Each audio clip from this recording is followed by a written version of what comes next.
Welcome back to my YouTube channel Haalu Jenu ಲೋಕ. ಇವತ್ತು ಏನು ಸ್ಪೆಷಲ್ ಅಂತ ನೋಡ್ತಾ ಇದ್ದೀರಾ. ಹೇಗಿದ್ರು ಏಕಾದಶಿ ಬಂತು, ವರಲಕ್ಷ್ಮಿ ಹಬ್ಬ ಕೂಡ ಬರ್ತಾ ಇದೆ.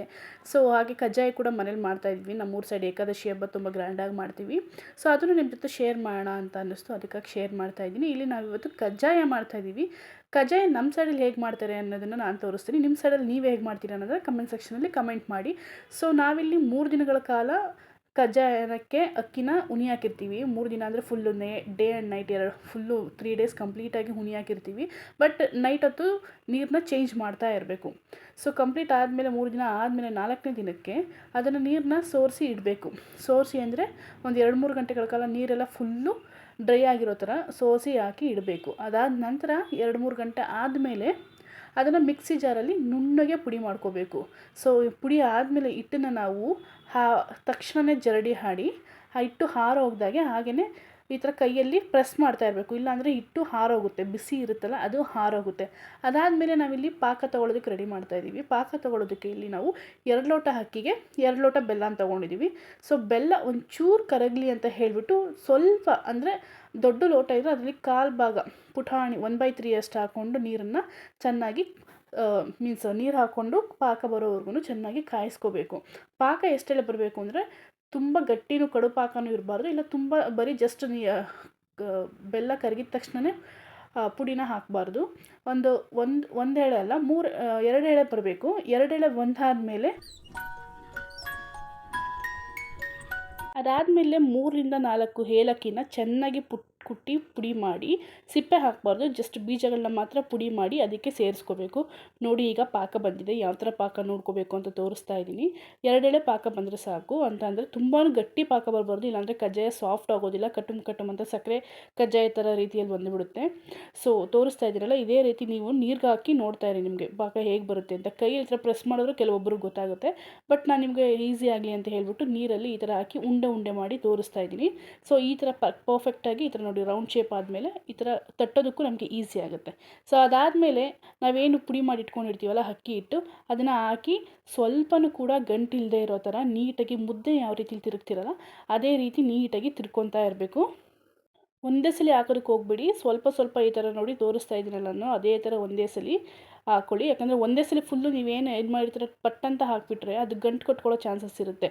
ಕೆಳಗಡೆ ಒಬ್ಬರು ತಿರುಗ್ತಾ ಇರಬೇಕು, ಮೇಲ್ಗಡೆ ಒಬ್ಬರು ಹಾಕ್ತಾ ಇರಬೇಕು. ಇಲ್ಲಿ ನಾನು ವೀಡಿಯೋ ಮಾಡ್ತಿರೋದ್ರಿಂದ ನಾನು ತಿರ್ಗೋದಕ್ಕೆ ಆಗ್ತಾಯಿಲ್ಲ. ಸೊ ಅವಳೆ ಸ್ವಲ್ಪ ಹಾಕ್ಕೊಂಡು ನಮ್ಮ ಅಕ್ಕ ತಿರುಗ್ತಾ ಇದ್ದಾಳೆ. ಸೊ ಅದಾದಮೇಲೆ ಇಲ್ಲಿ ನಾವು ಕೊಬ್ಬರಿ ತುರಿ ಅಂದರೆ ಒಣ ಕೊಬ್ಬರಿ, ಇದು ಹಸಿಕಾಯಲ್ಲ, ಒಣ ಕೊಬ್ಬರಿ ತುರಿನೂ ಸೇರಿಸ್ಕೊತಾ ಇದ್ದೀನಿ. ಸೇರಿಸ್ಕೊಂಡು ನೋಡಿ ಈ ಥರ ನುಣ್ಣಗೆ, ಸ್ವಲ್ಪ ಕೂಡ ಗಂಟು ಯಾವ ಥರನೂ ಸಿಗಬಾರ್ದು. ಕಜ್ಜಾಯ ತಟ್ಟಬೇಕಾದ್ರೆ ಸ್ವಲ್ಪ ಕೂಡ ಯಾವುದೇ ಥರ ಗಂಟು ಸಿಗಬಾರ್ದು. ಯಾಕಂದರೆ ಇಲ್ಲ ಅಂತಂದರೆ ಕಜ್ಜಾಯ ನೀಟಾಗಿ ಬರೋದಿಲ್ಲ, ಒಳಗಡೆ ಗಂಟು ಥರ ಹಾಗೆಯೇ ಹಿಟ್ಟೆಲ್ಲ ನಿಂತುಬಿಟ್ಟಿರುತ್ತೆ. ನೋಡಿ ಯಾವ ರೀತಿ ತೋರಿಸ್ತಾ ಇದ್ದೀನಲ್ಲ, ಇದೇ ರೀತಿಯಲ್ಲಿ ನೀವು ಯಾವ ಥರ ಮುದ್ದೆ ಮಾಡ್ತೀರಲ್ಲ ಆ ರೀತಿಯಲ್ಲೇ ನೀವು ತಿರ್ಕೊಳ್ಳೋ ಅಂಥದ್ದು. ಈಗ ನೋಡಿ ಸ್ವಲ್ಪ ಎಳ್ಳು ಕೂಡ ಹಾಕಿದ್ದೀನಿ ನಾನಿಲ್ಲಿ. ಎಳ್ಳು ಅಂತಂದರೆ ನಾವು ವೈಟ್ ಎಳ್ಳು ಯೂಸ್ ಮಾಡಿದ್ದೀವಿ. ಕಪ್ಪೆಳ್ಳು ಹಾಕಿದ್ರೆ ನೋಡೋದಕ್ಕೆ ಅಟ್ರಾಕ್ಷನು ಇರುತ್ತೆ, ತಿನ್ನೋದಕ್ಕೆ ಆ ಸ್ಮೆಲ್ ಕೂಡ ಚೆನ್ನಾಗಿ ಬರುತ್ತೆ. ಕಪ್ಪೆಳ್ಳು ಸಿಗಲಿಲ್ಲ, ಅದಾದ ಕಾರಣ ನಾವಿಲ್ಲಿ ಬಿಳಿ ಎಳ್ಳನ್ನೇ ಹಾಕ್ತಾಯಿದ್ದೀವಿ. ಸೊ ನೋಡಿ ಈ ಥರ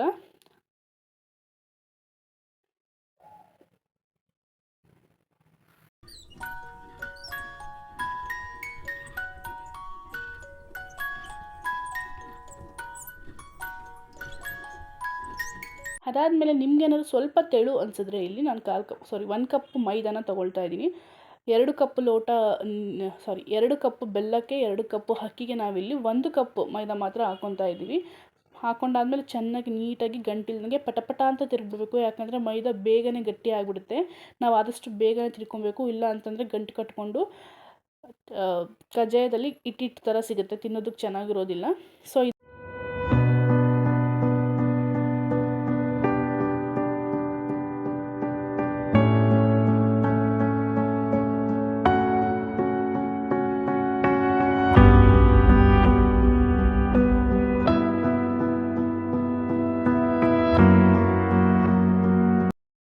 ಸ್ವಲ್ಪ ರವೆ ಕೂಡ ಸೇರಿಸ್ಕೊತಾ ಇದ್ದೀನಿ. ಸ್ವಲ್ಪ ಅಂದರೆ 1/4 ಕಪ್ ಸಾಕು. ಯಾಕಂದರೆ ಸ್ವಲ್ಪ ಗಟ್ಟಿಯಾಗಿ ಬರಲಿ ಹಿಟ್ಟು ಅಂತ ಹೇಳೋದಕ್ಕೆ. ಯಾಕಂದರೆ ತಟ್ತೀವಲ್ಲ ಹಾಗೇನೆ ಸ್ವಲ್ಪ ಗಟ್ಟಿ ಬಂದರೆ ತಟ್ಟೋದಕ್ಕೂ ಚೆನ್ನಾಗಿರುತ್ತೆ. ಆಮೇಲೆ ನೀಟಾಗಿ ಹರಳುತ್ತೆ ಎಣ್ಣೆಯಲ್ಲಿ ಉಬ್ಬಿದ ತಕ್ಷಣ. ಸೊ ಇಳಿಸ್ಕೊಂಡು ಆದಮೇಲೆ ಈ ಥರ ಮುದ್ದೆನ ಯಾವ ಥರ ಕಾಲಲ್ಲಿ ಇದು ಮಾಡಿಕೊಂಡು ತಿರುವುತ್ತೀರಲ್ಲ, ನಮ್ಮ ಸೈಡ್ ಇದೇ ಥರ ತಿರುವುದು. ಈ ಕಡೆ ಎಲ್ಲ ಬೆಂಗಳೂರು ಸೈಡ್ ಅಂತೂ ಜಸ್ಟ್ ಹಿಂಗೆ ಇಕ್ಲೆ ಹಿಡ್ಕೊಂಡೇ ಹಿಂಗೆ ಪಟ ಪಟ ಅಂತ ತಿರುಗ್ತಾರೆ. ಬಟ್ ಅದು ಬಿಗಿ ಬರಬೇಕು, ನೀಟಾಗಿ ಒಂದು ಕೂಡ ಲಮ್ಸ್ ಇರಬಾರ್ದು ಅಂತಂದರೆ ಈ ಥರ ಕೆಳಗಡೆ ಇಟ್ಕೊಂಡು ನೀಟಾಗಿ ಕಾಲಲ್ಲಿ ಪ್ರೆಸ್ ಮಾಡಿ ಮುದ್ದೆ ಕೋಲಲ್ಲಿ ಪಟ ಅಂತ ತಿರುಗ್ತಾಯಿದ್ರೆ ಒಂದು ಚೂರು ಲಮ್ಸ್ ಇಲ್ಲದೆ ಇರೋ ಥರ ನೀಟಾಗಿ ಬರುತ್ತೆ. ಅದಾದ ನಂತರ ನಾವು ಹಿಟ್ಟನ್ನು ಬಿಸಿಯಲ್ಲೇ ಇದ್ದಾಗಲೇ ತಟ್ಕೋಬೇಕು. ಆರೋದ್ಮೇಲೆ ಸ್ವಲ್ಪ ಗಟ್ಟಿಯಾದಂಗೆ ಆಗುತ್ತೆ, ತಟ್ಟೋದಕ್ಕೂ ಆಗೋದಿಲ್ಲ. ಸೊ ಅದಕ್ಕೋಸ್ಕರ ನಾವು ಅವತ್ತೇ ಮಾಡ್ಕೊತಾ ಇದ್ದೀವಿ ಹಿಟ್ಟು ಮಾಡಿದ ದಿನನೇ. ಸೊ ನೋಡಿ ಎಷ್ಟು ಚೆನ್ನಾಗಿ ಬಂದಿದೆ ಅಲ್ವಾ ಕಜ್ಜಾಯ.